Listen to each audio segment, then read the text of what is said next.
What's up guys, Sloth here, and today we're talking about the patch notes for patch 6.1, the Season 6 update.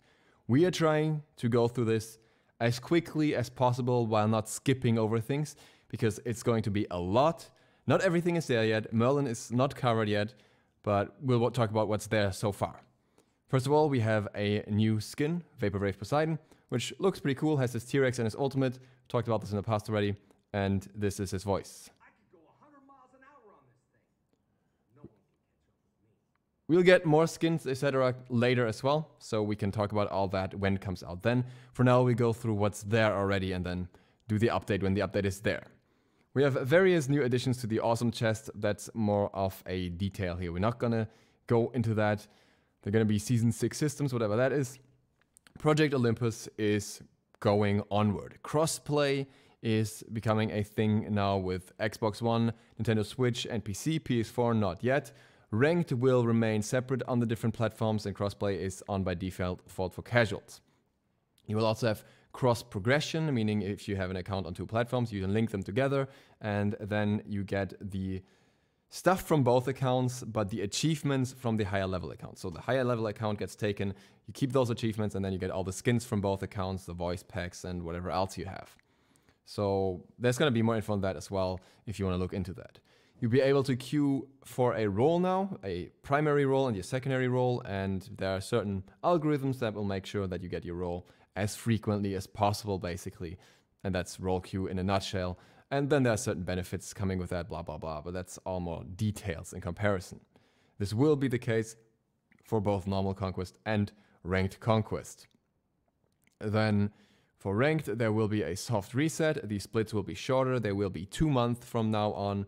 And after the first split, you will also be able to actually see your ranked ELO, basically your MMR.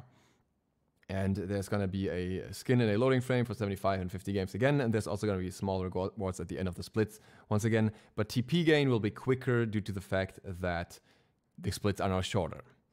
And there will also be other changes to ranked in the future, with players no longer qualifying into the games, but rather starting in bronze instead, and then just grinding their way up relatively quickly at the start.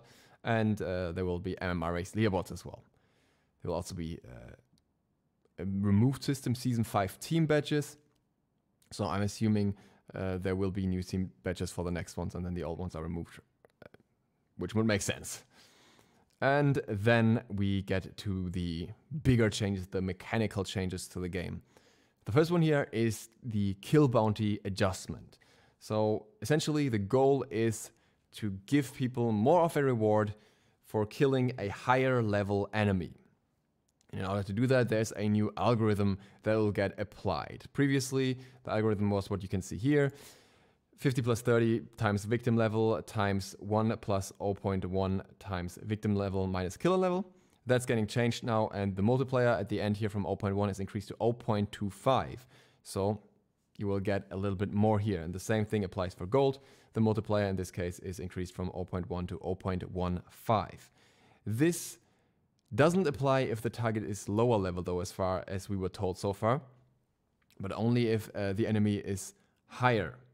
So that means that you won't farm enemies and not get any XP for them at all if you're higher level. You just get rewarded more if an enemy is at a higher level and you kill them anyways. So overall, like, good change to, you know, counteract Snowball a little bit. Then the next big one is for Conquest, a new objective, Totem of Ku. This totem is very interesting. So this totem gives you benefits, but not directly for the area where you are, but for your tower. So if you claim the totem, then your towers and your phoenix and everything get an aura, and this aura will give them movement speed and mana regeneration. And this aura lasts for 10 seconds, I think, as far as I can tell. Yes, after leaving a tower. So what you will get is 5% movement speed, 25 MP5, and everyone on your team, when you claim this objective, gets 25 gold. And the buff lasts for 10 seconds when leaving the tower. This empowerment of the tower only lasts for 1 minute, then you have to reclaim the totem. So every other wave, basically, you will have to claim this totem. And This is only in the early stages of the game. I think the first one spawns at 1 minute, and after that it will be there for the first 15 minutes of the game. And after that it doesn't exist anymore. So you basically help your entire team as a solo laner by claiming this totem because they can get the buff from their tower, get the MP5, stay in lane longer, get movement speed to aggress on the enemy, and everyone gets a little bit of gold. So a combined 125 gold for the team, which is definitely not bad either. So how do you claim this? You have to deal enough damage to it. And it's a bit different from other objectives. Not only if two people are fighting over an objective, the one who does the last hit gets the objective. Here, that's not the case. This time you have an objective that has a base amount of health and you hit it and a meter fills up. And whichever team fills up their meter, each team has their own meter, first to the top will claim the totem. And then the other team can't claim the totem anymore. So if one team does 300 damage and the other team does 290 damage, then the one with 300 damage will claim it. And the health of this objective increases. The first time it's 300 health and it increases by 250 each time the totem is successfully taken, has some magical and physical protection. And so maybe early on you want to claim it on your own, and then you want to get your jungler in, and eventually, if it's claimed quite often, it will also have a fair bit of health, so the trade over it will be more complicated, because you want to make sure you hit the damaging abilities on enemies, but you also want to make sure to get as much damage as possible on the totem. So how do you do both? Ideally you have some AoE and do both that way, or you could cool and just tick or something, but yeah, it's going to be interesting to see how that works out. Definitely a high aggression focus. Minion spawn timers have been changed. Minions now spawn after 1 minute instead of after 1 minute 30. In return, your movement speed while getting out of the fountain is increased, kind of like the Pyromancer buff. So you can run into the jungle very quickly if you want to. And if you're, for example, Ragnar, you just zoom out of base, put down your 3 webs, and you get back, and you probably can still make it, depending on how much faster you are and everything. So that's something that's worth testing at least. But yeah, I think overall, interesting change here. That's just going to pick up the pace at the start of the match a little bit, and also gives you a little bit less time to figure out what you're going to build. Not so much AFKing at the start of the game anymore now. Gold Fury is also getting changed because there's now 3 Furies. The Oni Gold Fury, the normal Gold Fury, and the Primal Gold Fury. And all of them still have gold, but they have different benefits. The first one you kill is always a Gold Fury, and after that you will have one of the 2 other Furies, which will be randomly chosen, may be changed later down the road. And the benefit from the Oni Fury is, on the next round of minions spawned, all minions in all 3 lanes will gain bonus damage increase to 150, or it doesn't say to or by, bonus damage increased 150%. Assuming by, but maybe that sounds like too much. Bonus health increased 50%, that's definitely by. Physical protection increased by 50 and magical protection increased by 60.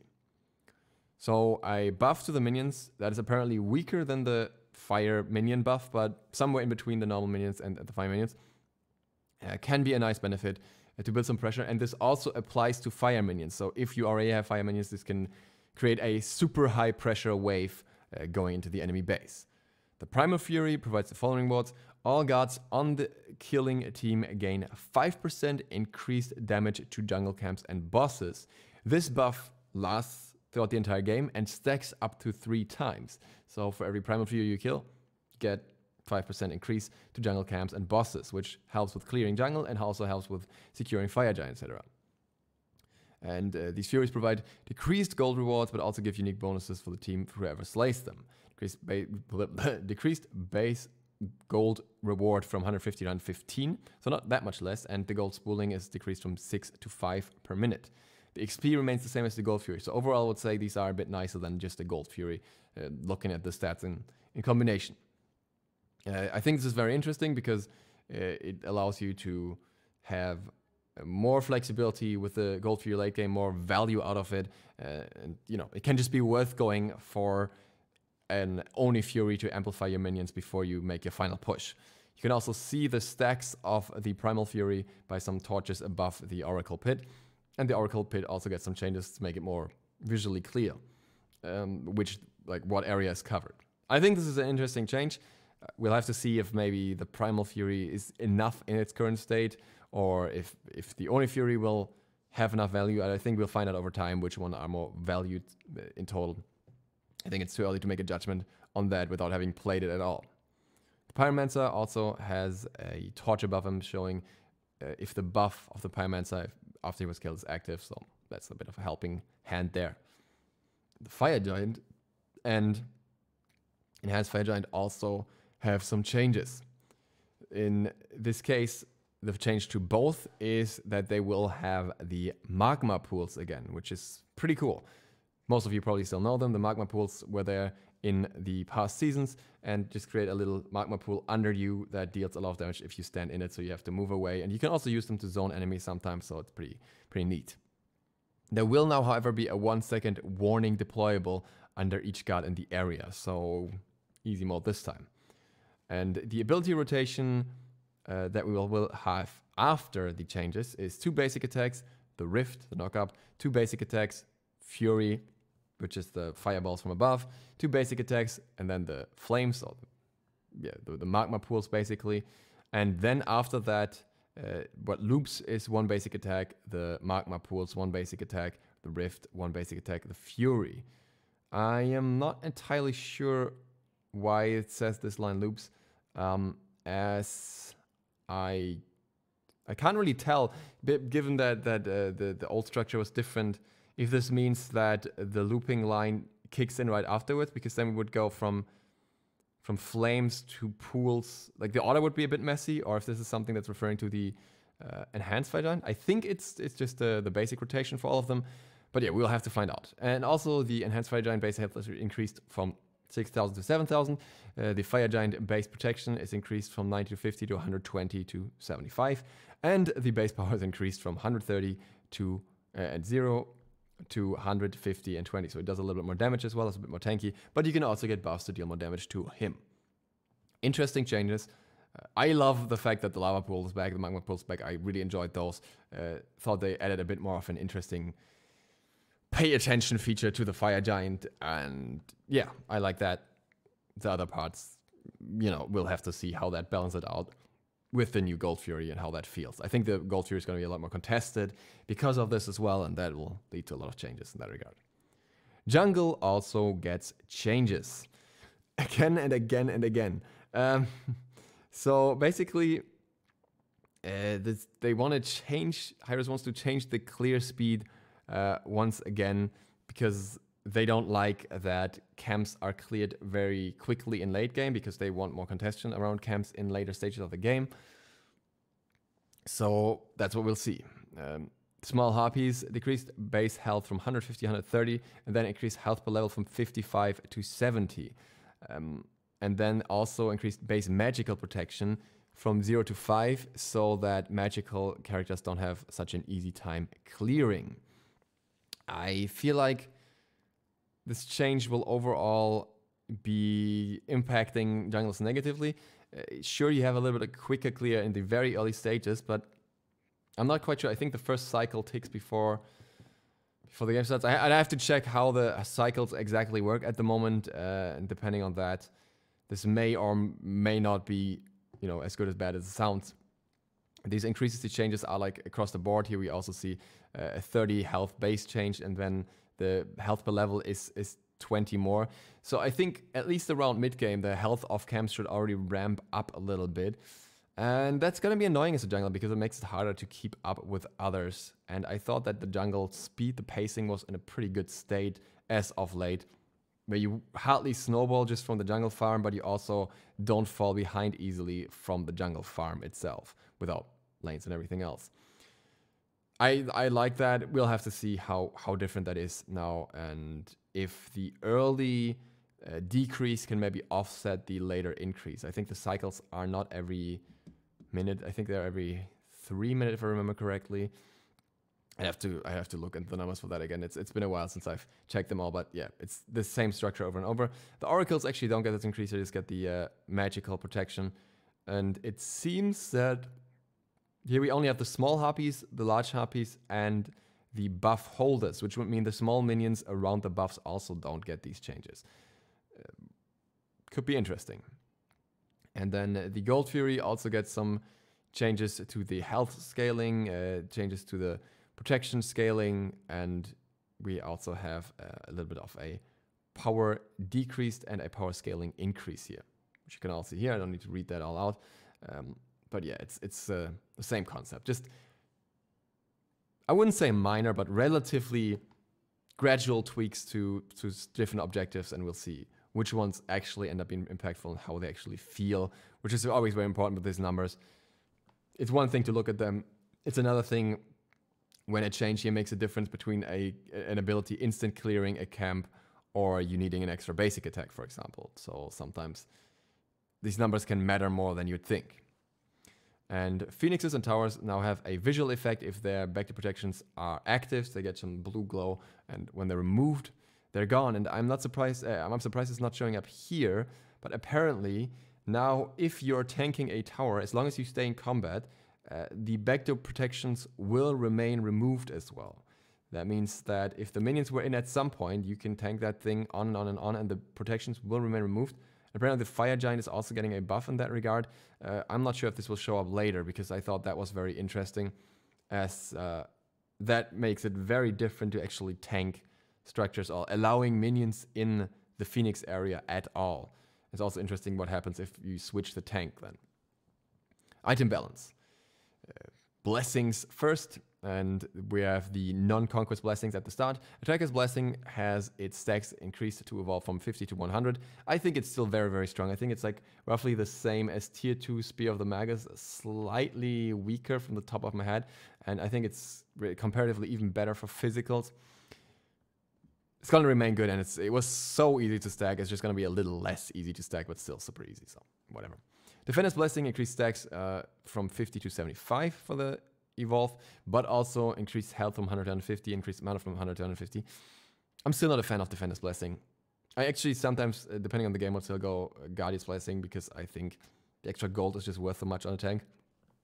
And yeah, I don't know. Not the biggest fan. I'm not sure if these stats will really change that. I'll have to look at them in the bigger picture, but it's not going to be game-changing here, I think. And this one's definitely not game-changing. There's a Specialist Blessing. Increased MP5 from 10 to 20, and increased stacks to evolve from 50 to 75. I don't think it was picked up before by maybe anyone except Hell. And I think Mage's Blessing just offers more, because it always comes with a CDR later down the road. It gives you MP5 at some point. It still gives you damage. It's just... Sure, it might be slower to stack, but movement speed, CDR, and MP5 are just typically not your primary required stats. So, yeah. And then, Conquest Blessings feel relatively balanced, Haru says, except one, and that is Warrior's Blessing, because we see Guardian's Blessing in solo all the time. So, Warrior's Blessing gets a buff, and this is a big buff. Increased health and mana restored per trigger from 30 to 40. I think this was the original state, but also increased evolved bonus protections from 10 to 15. It's going to make warriors a lot tankier in very, very early stages, with the combination of extra tankiness and extra health, which then translates to higher effective health as well. So interesting change, but I like that Warrior's Blessing is back. It's been gone for a while, and it's no reason for it to be like out for so long, though I would have probably preferred just a adjustment so that Guardian's Blessing is like more suited for support. Horrific Emblem. Clearly the strongest relic at the moment. If you don't see that, then open your eyes, because it's... I've recently made the comparison with Ankh, and it's basically, it gets all the benefits from Ankh in reverse and a little more. Only that it doesn't have any conditions for that. That is getting changed. It is getting nerfed. Decreased slow from 40% to 30%. Decreased attack speed slow from 25% to 15%. And the upgrade version decreased slow from 40 to 30%, but the attack speed slow remains at 25%, so you have to upgrade it to get the full attack speed slow, as well as decrease the damage dealt debuff from 20% to 15%. Will Horrific Emblem still be good? Absolutely. Will it be as good as before? Absolutely not. Will it still be picked up a lot? I am pretty sure it will be, but there will be more competition for it to a reasonable degree. But I think it's still going to be a primary relic in a lot of matchups, because it's still 30% slow, and it's still an attack speed slow, and it still has a lot of decreased damage. So it's pretty good. Consumables. There's a new consumable. the new big boy in town, and this one is really cool because this one does what we always wanted to do, but we never could because boots were too good. Elixir Speed. This consumable increases your movement speed by 18% permanently. This effect does not stack with movement speed from boots or shoes. This effect lasts X minutes, aka forever. This item is only available in Conquest game modes. Free boots. Well, not free. They're a little bit more expensive than boots, and you probably don't want to buy them early, because if you do that, then you don't get all the other stats that you get on your respective boots of your role. So they are for late game, but they are interesting. I really liked the concept of allowing you to have a 6-slot build. So every build guide I will be making from now on, if this stays in the game, will basically be 7 items. It will be like, okay, what do we build once we can sell our boots? And for renegades, that's very interesting. Of course, there are guards where it doesn't really matter that much, like Bakasura, who could already do that beforehand. Like anyone who's gone into the whole katana tree. There are guards that can't do this. Apparently, Red Shoska cannot do this at all. But then there are guards with this is going to be really interesting. Mages that can opt into a defense item, maybe a full-on defense item, and still have a ton of damage. Mercury, who can opt into more crit items or something like that, or lifesteal on top of his crit, and all those kind of things. And it's gonna be scary, but it's also gonna be exciting because I love being able to not have boots at some point of the game and just free that spot up. And this is gonna do exactly that, and I think it's gonna be hype. I like this change a lot. I think this is one of my favorite changes to the meta overall, whereas the others are like more objective focused and stuff like this. This is just gonna be super cool. And of course, I'm gonna try to find some weird way to somehow fit it in a build earlier. I don't know how. Maybe like a Golden Blade Katana rush into Elixir of Speed, but you would still put yourself behind so much. So I don't know what I'm gonna do with that, but I think it's really cool anyways. And then we have Doom Orb. Doom Orb gets a tier 2, which is Cursed Orb, which is basically all Doom Orb, but a little bit tweaked down. 55 magical power, 1,600 gold, 55 magical power, 75 mana, 20 MP5 to 15 MP5. So I think this is a nerfed part here. This is 15 MP5 now, if I understand it correctly. 3% movement speed. Killing or assisting an enemy minion provides you with 1 stack, granting 1% movement speed and 3 magical power per stack. Stacks last for up to 10 seconds and stack up to 5 times. And guards provide 5 stacks immediately. And then there is Doom Orb, the new version. I think the cost was adjusted. I'm not sure which one is the new one here. They said 3,000 originally, now it's 3,200. 135 magical power, 200 mana, 25 MP5, 6% movement speed. So double the Cursed Orb. Killing or assisting an enemy, blah, blah, blah. Grants you 1 stack, granting 1% movement speed and 6 magical power. Stacks last for up to 15 seconds, not 10 seconds, and stack up to 5 times. Also, guards immediately stack this fully. Very, very interesting. I think the investment into Doom Orb early on is probably not worth it for most.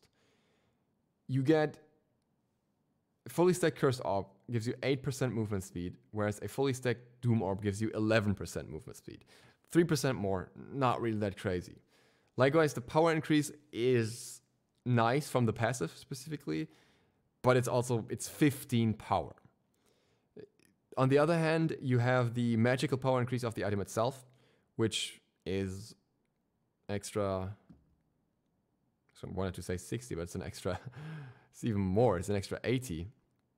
So 80 extra power here, and a little bit more mana, over 100 more mana, some MP5. Is that worth 1,600 gold? Probably not in early game, from my perspective. I think what you want to do is build Cursed Orb early, like get that done, and then maybe go into other items that benefit you more at that point, because 1,600 gold or even 1,400 gold is going to be a huge step. And I'm not sure if I would value it that much at that point of the game. At the same time, a fully stacked Doom Orb is, I think, 165 power then.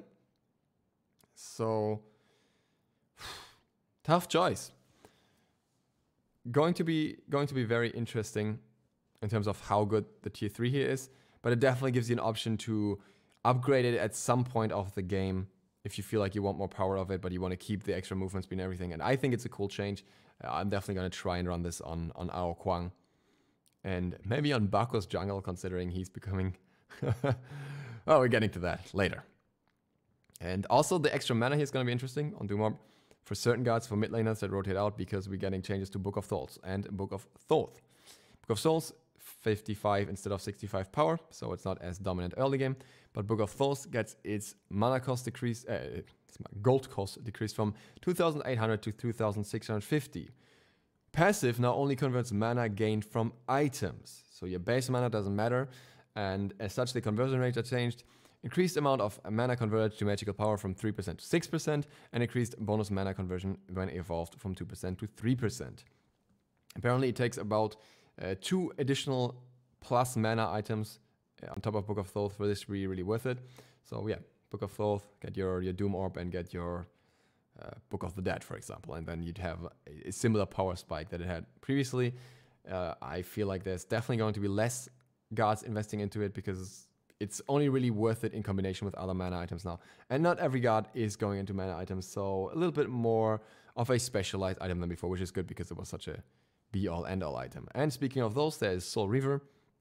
There's a change here as well. Enemies that get hit by Soul Reaver's bonus damage will take 50% less damage from this effect on subsequent hits. This reduction lasts 3 seconds and refreshes on hit. That means you can't just spam all your kit away and get Soul Reaver procs and get a ton of damage, because they will be reduced at the first one, which hits specific guards that were very capable of doing that very easily when they were spamming their abilities, basically. And the fact that it refreshes on hit is also kind of making it harder, because it seems like you would actually have to hold off from using abilities if you want the Soul Reaver procs. So Soul Reaver is probably still going to be there because it's still a primary high damaging proc, but less so than before at least. It's more flexibility. Obsidian Shards gets a price increase from 2,150 to 2,300, and in return gets a power increase from 60 to 70, as it was just a little bit too cheap for what it offers. And now it offers a little bit more in return, but not quite as much more as you're paying more, basically. It's the idea, as far as I understand it. And power is something you can kind of easily put on it, whereas the pen is what you should be paying for here. And then we have Typhon's Fang, which has its magical lifesteal increased from 10% to 15%, and due to the passive that translates over into various other things. That's something I'll have to break down at a later point to see how good Typhon's Fang really is now. Could be interesting, could definitely be interesting for lifesteal mages, of which we'll have some that will have changes as well. Dynasty Plate Helm gets its magical power increase from 45 to 55. I loved Dynasty Plate Helm when it was at its peak, at its prime. The problem with Dynasty Plate Helm is that there's a certain other helmet, which I always forget the name of. I think it's Celestial Legion Helm. I always confuse the helmets to this day. And anyways, that helmet is the one that has, is a little bit more expensive. I think like 2,000, 2,100 gold. It gives you a ton of physical protection that stacks up, and you only lose it when you get attacked. It's not that much more expensive, and it's so much safer in terms of survivability. You lose some stats on one end and get some on the other, but it just seems like the better value over Dynasty Plate Helm most of the time, which is why we don't see much of it. And yeah, I don't know if this is going to change this, or if you're just going to slap both on a guard now and make them completely damage immune for physicals, but yeah. Stone of Binding gets a buff. Concerning. I'm actually going to make a video soon talking about Stone of Binding and some other items together. So I'm not too happy about this buff, because the magical power gets increased from 20 to 30. Also, new passive, successfully hitting an enemy with crowd control will place a debuff on the enemy hit. A debuff is decreased 15 magical and physical protection. So it's basically protection reduction instead of penetration. So before you would give your allies penetration, now you give the enemy protection reduction. That has an implication for Obsidian Shard, because Obsidian Shard calculates after protection reduction, meaning that the penetration from Obsidian Shard will be a little bit less with Stone of Binding. Shouldn't matter all too much in the bigger picture, because this is more for squishies where you take the protection down. Overall, I don't think this was needed. Stone of Binding was still picked up by specific guards. We'll see. Might be a bit more of a popular pick now. Physical items. Malice New passive. Successfully hitting an enemy with a critical strike will subtract 2 seconds from all your abilities currently on cooldown, except your ultimate ability. This effect can only apply once every 5 seconds. And that obviously, otherwise everyone would have been like, Naja, 6 seconds of my abilities, let's go. As it's only 2, and it depends on a crit, I am not a fan. Hi-Rez wants to make this more usable for more guards, but a crit hunter will not go Malice. A crit hunter has Poison Star, has Wind Demon, has Deathbringer, and has Rage that they can all consider before they will consider Malice. And that will not change, I'm pretty sure. Why would you then cooldown reduction and pay a ton for it? An absolutely absurd amount. When you could probably, like, you could almost get a CDR item with a pen and power, almost get the same damage. No, okay, not really, but you get it much easier in other ways. So the guards that you would use Malice for are still single crit guards, assassins, for example, where you can fit in one crit item at the end and, you know, do a lot of damage with some occasional accidental hits, so to speak.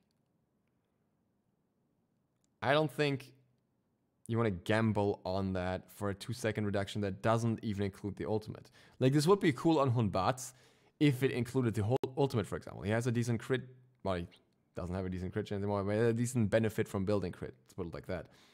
And it could be like a secondary 6th slot crit item with the boots thing if you have everything else built. Could be.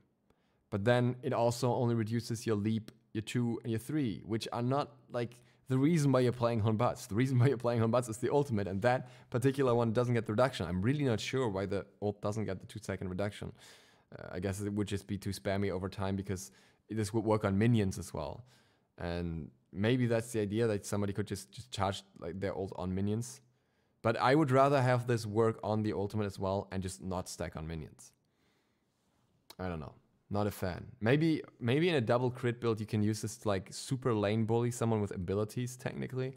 If you crit a lot. But then it can only proc every 5 seconds. No, I don't know. Weird. Poison Star gets a nerf. That was kind of to be expected out of all crit items. That's the one that was performing the best. The price increased by 100 gold to 2,500, and crit chance decreased from 20% to 15%. I'm not sure. I think it actually once upon a time was 15%. No, I think, seem to remember something. Might be wrong here. Still gonna be decent. Still gonna be picked up, I'm pretty sure, but has some more competition now, especially with Rage, I would say. And Wind Demon also gets a price decrease from 2,700 to 2,600, so that may be picked up more as well, depending on what guard you're playing, what you're really after here. So it could be interesting. Like, for example, against the Vamana, you won't get far with Poison Star when he's in his ultimate, so you might as well get Wind Demon and get extra movement speed and run away from him after you crit. It's just, you know, one of those options. Odysseus Bow, big surprise, gets a buff. The basic attack power scaling on the passive increased from 50 to 60%. For some reason, Hi-Rez thought that Odysseus Bow was bad, even though it was played in the SPL and was like led to a penta, basically. I don't know where that's coming from. I'll take it. It's a strong buff. I guess this is gonna be especially scary with like having an extra slot for items as well, like in late game. Which is like, are we gonna see crit Odibo builds? Devils into power boots, into Exec, into triple crit, and then sell your power boots for Odie or something? I don't know. But it's this one is like, especially with the changes, I thought we were gonna see so much Odibo anyway. So I don't know where it's coming from. Super good late game item already. Pick it up. Silver Branch Bow increased the physical power from 20 to 30. Silver Branch is awkward, and everybody knows. Is this power increase going to change that? Maybe. I think it's one of those where you want to, you know, keep an eye on, keep it in the back of your mind, and I will definitely make some comparisons with that to see what this means for Silver Branch, because I think it gives it a bit of a more reasonable value, so to speak, a little more upfront benefit, but I'm not sure it's enough. I'm really not sure it's going to be enough for anything. The passive is still wonky. And then we have a bunch of warrior items that, or tank items that are being changed. And these ones are probably the most interesting changes, the most well, I think Doom Up is also very interesting, it's very unique, but this one is like, what's gonna happen? First one, not so much. Runic Shield gets a health increase from 100 to 150. It wasn't quite on level with other defensive magical items with power, so yep, fair. Good change. And Sealing gets a price increase from 2,000 to 2,150. Way overdue. Good change. It's still going to be a super good item.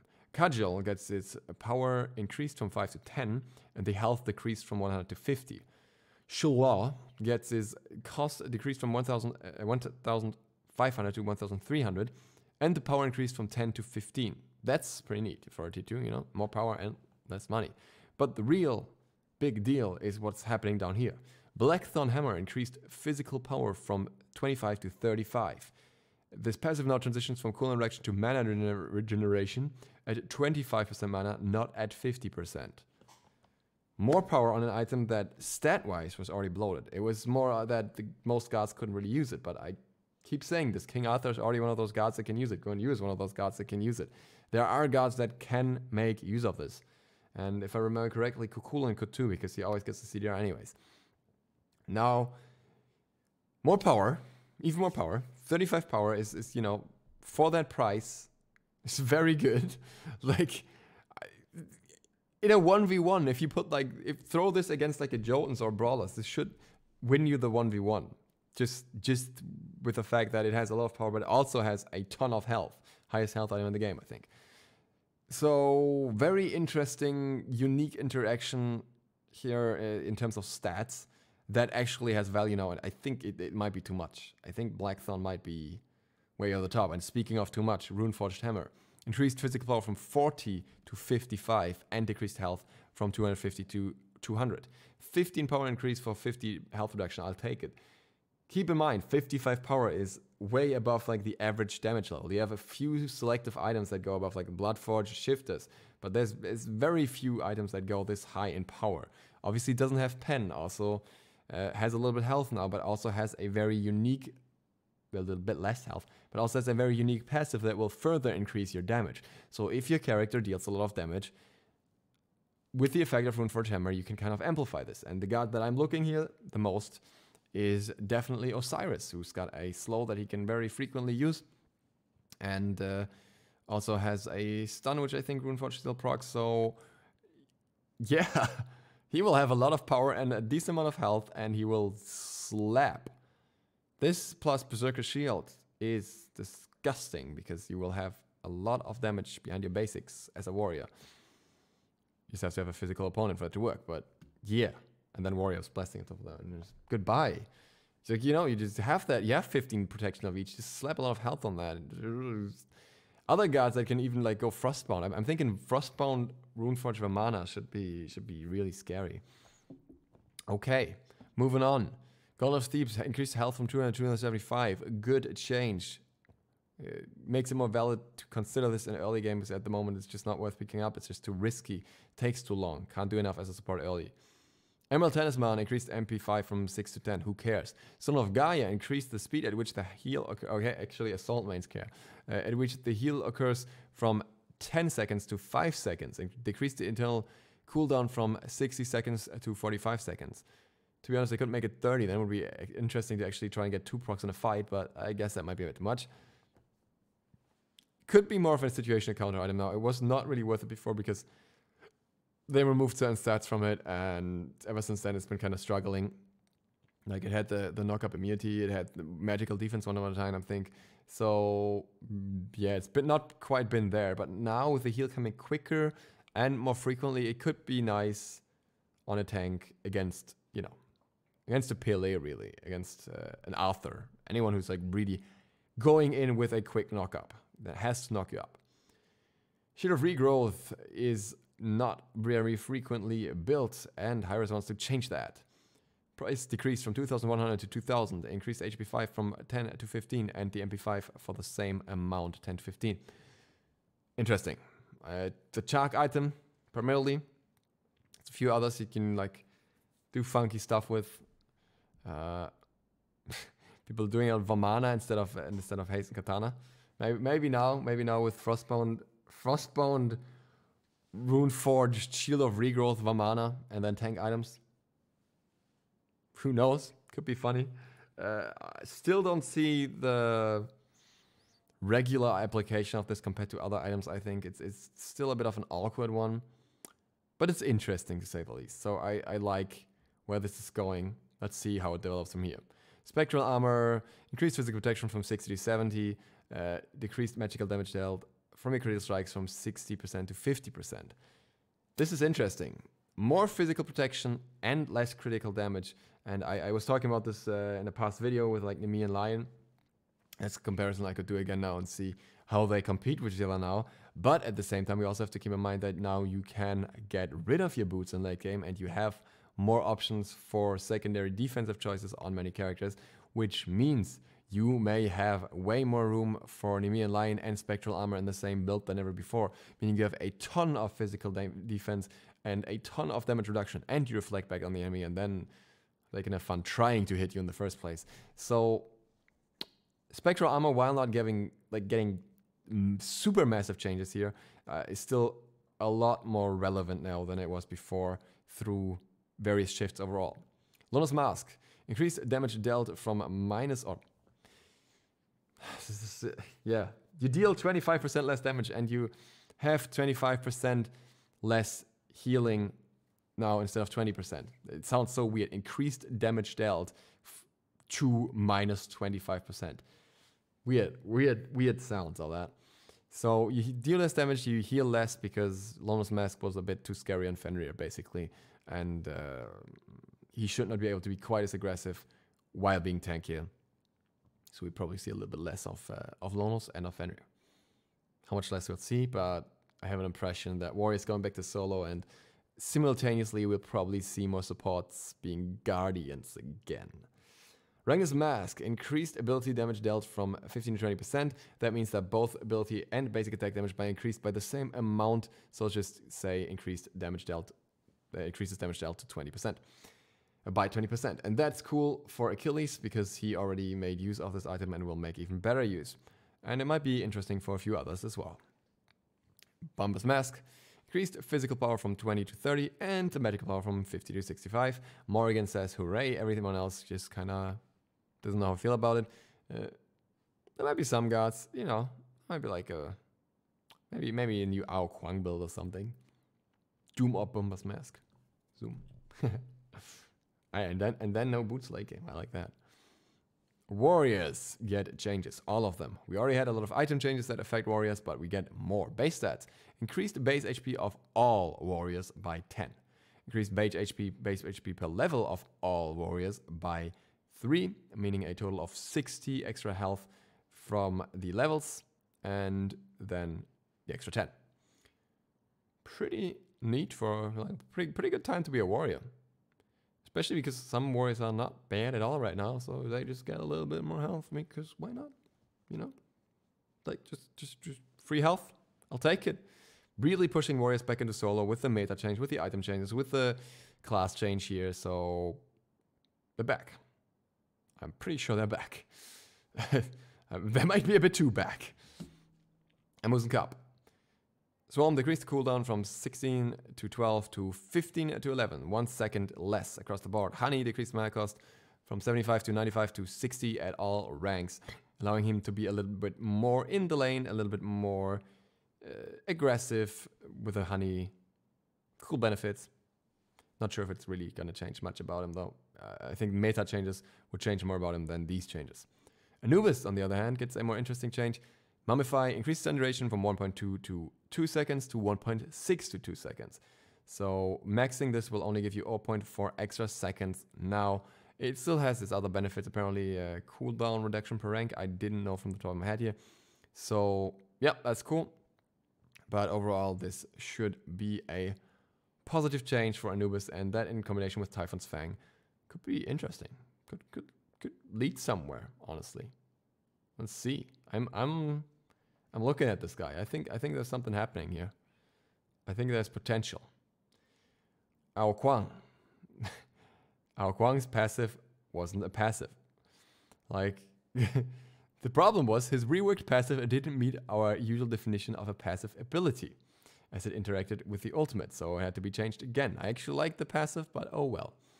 Now, instead, Dragon King's Sword. Every 20 seconds, Aokuang gets a stack of Dragon King's Sword. So long he has a stack, his next non-ultimate ability that deals damage to an enemy will consume a stack and have its cooldown reduced by 2 seconds and heals Aokuang for 5% of his maximum health. So it's like a mini soul gem built in basically, and some cooldown reduction. Successfully executing an enemy god with King of the Eastern Seas fully charges Dragon King's Sword. This effect can stack up to 3 times. So still the same look, the same sword. You can now have up to 3 stacks, so you want to engage on someone every 60 seconds basically, in order to reduce your cooldown and spam your abilities on them and just like reduce cooldown on all of them and heal for 15% of your maximum health. Pretty cool. Pretty interesting. Bit different once again. And unfortunately, what I think is a bit sad about it is that it's probably going to lead to ability Aokuang being more in the focus again, less AA Aokuang, and I really like AA Aokuang. So we'll see about that. But yeah, cool change. Bacchus, the big boy. This is huge. This is like, it might be the biggest god change here. Chug is now available at level 1 and has a rank 0. Rank 0 Chug does not provide any protections. It costs 35 mana, but Chug now provides 40% drunkometer at all ranks. So you can get drunk in base before the game starts and keep that passive in lane. And you can kind of stack that up pretty easily. 35 mana is not too bad. If you've already fully stacked it beforehand. And that is probably something that he can not only use in support, that is something that could potentially be used in solo or even in jungle, as his Chug gives him various other benefits that make his early game a lot stronger and will overall help him a lot. Actually, I just saw this and I want to read this. Bacchus has always been an absolute unit in Joust and Arena. Please write absolute unit in the comments right now. I wanna see that absolute unit. Bacchus the absolute unit. I enjoy a good Bacchus unit slapping. Look at the size of that unit. Bacchus, but we have another BA, and that's Bastet. And Bastet, after I recently talked about her, is getting some more buffs, which I'm very happy about. Razor Whip increased physical power scaling from 20% to 25%. Now I'm trying to think. This is per... Razor Whip has multiple ticks, I think, which all scale for 20 each, if I'm not mistaken. I'm trying to think how many it's... I don't know from the top of my head. I think it's like... It's definitely a large scaling increase. And that's actually what Hyros wrote here as well. To ensure her damage output stays relevant at latest stages of the game. That is also interesting because Bastet is one of those guards where you probably don't need more than one defensive choice, right? You don't need more than Magear's Blessing. And with the changes, you can get an extra power item. And that means the scaling matters even more because throw in a Bloodforge that he couldn't fit in before, or throw in another pen item, whatever. That is going to be scary for anyone facing a Bastet. And Declaw gets his mana cost reduced from 70 to 90 to 60 at all ranks, so Bastet can spam her kit a little more. So I think Bastet is on a good way. I like these changes, and I think it's very interesting. I didn't actually realize initially that Razor Whip would be so much, but it's actually a fair bit. I'll check the numbers later, but it's actually a fair bit. Baron Samedi finally gets the nerfs that I think... Not only me, but also, I know at least Flairboot and a lot of other people vote Flairboot in the in the Olympians have been talking about, have been saying that's what he needs. Consigned Spirits decreased bonus healing based on missing health from 12.5% to 10%, and Life of the Party decreased total health damage from 15% to 10%. So all these base health value things, or missing health value things, all these percentage things get nerfed. And that means he does less as a solo, he does less as a support, and he does less as a mid laner because this affects him no matter what he builds. That's going to be rough for Samedi. I don't think Samedi will be able to keep up in solo because you can't build the pressure anymore that you need there. I don't think he will be a dominant support, at least with these nerfs that he has here. And I don't think he's got enough going for mid lane right now. So he might actually be a more non-conquesty god now. Which, to be fair, he's got a spotlight in Conquest for a long time, so if he sinks back a little bit and then maybe gets some base damage increase or something in return, it's fine with me. Bellona. Bellona didn't do well this season and she gets a buff. Her base damage of Eagle's Rally is increased from 100 to 500 to 140 to 500. It just scales up. We have like an extra 40 at the start. And then for the subsequent ranks, it's always like 10 less, obviously. Like you start with 140, then 200 goes to 230, then 300 goes to 320, 400 goes to 410.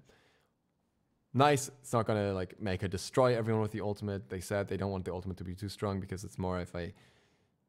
It does damage, but it also does a lot of other things. So yeah, that's cool. Cabrakan. Tectonic Shift expanded the hit area of this ability to damage all guards in the entire rectangle. Oh, by the way, I think Bellona will probably be more interesting anyways because she is one of those solos and can, I think, do quite well with like the objective DPS and stuff like that anyways for that new objective. Cabrakan expanded the hit area of this ability to damage all guards in the entire rectangle shape in front of Cabrakan.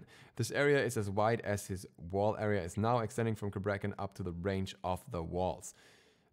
35 unit range and 25 unit width. That is 25 Bacchus for you right there. The absolute unit. And that may not sound like much because, you know, no damage changes and everything, but it's actually cool because before his ult was this weird line that looked so much smaller than the ability itself, basically, and now it's really wide. You can actually, I think, easily hit multiple people like that walk in from the side or something as well if they don't pay attention. And it's just a lot harder to miss it unless the enemy is using escape in that very moment. So Blink Cabrakan is going to have some fun. The question is, what else is Cabrakan going to do? Where's he going to fit in? Can he do solo right now? Is it going to be possible in the upcoming meta where with Mori's Blessing being buffed? Can he maybe do jungle again? We'll have to see. We'll have to see. Maybe the upgraded rank does now something for him. Full on damage Cabrakan. We'll find out, but it's going to be interesting. I like this change, and I think it's more than it sounds here. Camazot's Vampire Bats increased the buff duration from 210 seconds to 300 seconds. Okay, lasts a little bit longer. Nice. And also persists through death. Also nice. So if you fall behind, you don't get bullied out completely. If you die once, it doesn't mean the enemy snowballs so much harder against you because you keep the extra lifesteal and everything. So that's nice. Kurnunos just doesn't. It's not working for him. He needs more buffs. It's just a rough life for the Kurnunos out there. Wild Hunt decreased cooldown from 100 seconds to 90 seconds. Not gonna change all too much. Bramble Blast increased base damage from 40 to 200 to 60 to 200. More early pressure. Yay. Yeah. We'll see. Also another one of those cases where the meta is probably gonna be shook up so much that Kurnunos might just be effective anyways, and this change might just help him a little bit more. We'll have to find out, but I think it's a cool change overall. It's a good adjustment, not too crazy, just step by step. He's been getting tweaks, got the slow recently, and we'll see when he actually shows up in the meta again. Fafnir. Fafnir gets Draconic Corruption change specifically, increased Dragon Breath from 20 to 40 plus 10% of your magical power to 20 to 60 plus 10% of your magical power, which is quite a lot of damage considering how quickly that ticks and how easy it is to hit on enemies. So yeah, fun times. When you max the ult, you get extra damage on the dragon form. Also interesting for non-conquest modes, like especially I know there's some people playing Fafnir in duel. I think that's something that will have an impact there. So I like it. I like feeling very scary in the dragon form anyway, so I'm happy with that. Hera. Argus the Defender increased cooldown from 70 to 90 seconds because she was constantly dropping Argus everywhere and it seemed like she had Argus all the time. So good change. Done. Not gonna break her, not gonna make her unviable or anything, just make her less annoying after the massive buffs that she got. Hercules Excavate decreased cooldown from 90 seconds to 90 down to 70 seconds. Scaling down with the ranks. 20 seconds off on the highest rank is pretty cool. Apparently Herc wasn't doing enough late game. The thing with Herc is when he snowballs. It becomes a problem. He's going to be more of a problem now. On the other hand, we haven't seen Herc in ages. The question is, will we see Herc anyways? Because the meta may push a god like Herc regardless of everything else. So I'm not sure if this was necessary, but I'm also just not a fan of Herc, so I'm biased here. And we'll have to find out how much it hurts. But I don't want to see those boulders everywhere, especially when they're not coming from a solo Herc. Especially when they're coming from a jungle Herc, they're also really annoying. Isis, Dispel Magic and Circle Protection get some changes. Dispel Magic increased range from 40 to 55, which is pretty nice. I also should not have said that name, by the way. This means that you can Dispel Magic against a magical opponent with relative ease compared to before, where you have to like get way too close, which was really weird. And Circle Protection gets its range increased from 35 to 40 as well. That obviously is a bit shorter here because the circle is so large itself. Good changes. Not really sure if that's going to change so much for her. We'll see more what the meta changes will be and if that will have an impact here. And then we'll think about if these changes actually change her to a degree that we can even notice. King Arthur. That's a lot of stuff. So he's getting some fixes and some changes. Basic attacks have been improved in their functionality, removing the jitter. I've also recently talked to Titan Chaos, and I've proposed to him directly after making a poll about it that we could have the forward lunge by pressing forward, and then if we stand still, we just get no lunge. He's going to test that, possibly, hopefully. He said he will try and test it. No promises, but he will try and test it, which I very much appreciate. So thanks to him for that as well. To see if this is something that would be like more feasible and if this is something that would work well with him. If both comes in, I'd be super happy, but this is already a good start here, so it's less jittery for those of you playing on higher ping. Also, fix an issue where he could be permanently silenced, where he could crash the game with his ultimate, where he could speed up players with his ultimate, where he could proc item effects that were unintended to. I think this refers to effects that were on his cleave basics, the item effects like Frostbound on the cleave and stuff like that. Where Excalibur's Fury could stun targets behind King Arthur, I don't know how that happened, and updated the camera for the ultimate for both. And then Twin Cleave and Blade Storm increased energy gain from 1 to 2 per hit. Yeah, I'm okay with that. Not sure if it was even needed, but hey, you know, it's free. And then Sundering Strike decreased charge range from 16 to 12. Now, you may think that is a nerf. I think that is actually a buff. Sundering Strike was very awkward because you leap forward in a strange way. And as far as I understand, the charge range here refers to how far you jump and not the charge of the ability. But I'm not entirely sure here. And now that would mean that you could steer the ability easier towards the enemy and lunge at them and hit them with a stun. If that's the case, very nice. And also makes it less jittery too. Loki, already saw the face there before. Yeah. So Loki was doing too well in Season 5. The stats have been getting higher and higher and higher. And if you think about what changes we had to items, it's actually not that surprising. We had Transcendence buffs, we had Hydra's buffs multiple times, we had Heartseeker's buffs or changes that can benefit a god like Loki. And yeah. The notes are here that this god is controversial, he can cause a lot of frustration, but his playstyle is one of a kind. Loki seems to be the healthiest for the game when he's just below the point of balance, allowing Loki specialists to excel but without being overbearing. He will be seeing 2 solid nerfs to bring him back down to that safer spot. The first nerf decreases the damage potential for all of his combos, allowing Loki opponents to better react to his ambushes. Also, Vanish will stop reducing damage, and so on. I wanted to read this specifically so you understand where this is coming from. So the base stats, changing the damage progression here on the basic attacks from 1 and then the rest of the chain, and instead you'll have 0.75 and then the rest of the chain. That means that, for example, a Hydra's Lament bonus proc will also be less based on this. Actually less to a degree that you might not want to build it. Depends.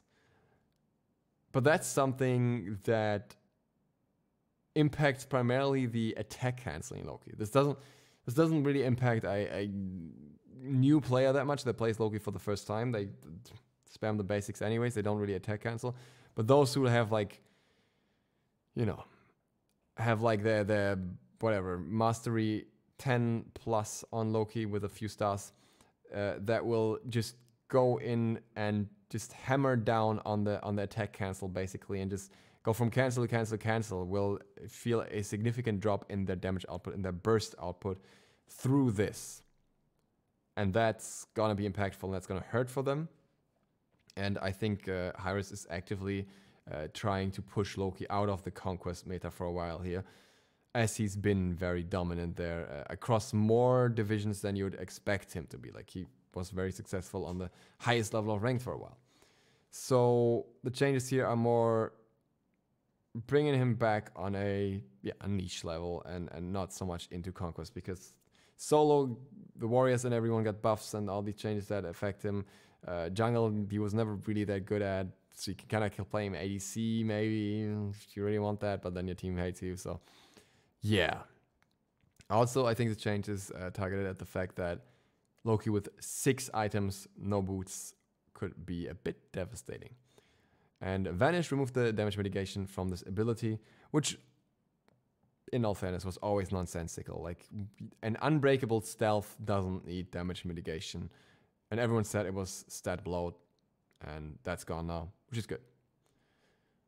Osiris buffs. Outside of the buffs that the items already offer him and that the stats already offer him, Osiris gets more buffs. Sickle Strike, increased base damage from 60 to 70 to 260 to 270, 10 here. And Spirit Flail increased the damage by 5 across all ranks to a maximum of 295. Cool. Not the most impactful changes for Osiris, I think, compared to the item changes and everything. But I think we will see Osiris next season. I think Osiris will actually possibly be a top solo laner. Not sure yet. We'll have to see about that particular part. But he has the pressure for the objectives, and he has the bully potential, and he has the items now. So, hey. Pili, Everlasting Flame, decreased duration from 6 to 4, and decreased power from 2 to 1 per level. Wait, I think the second part was not actually in the patch notes before. I'm fine with the duration decrease. I'm sad about the power decrease.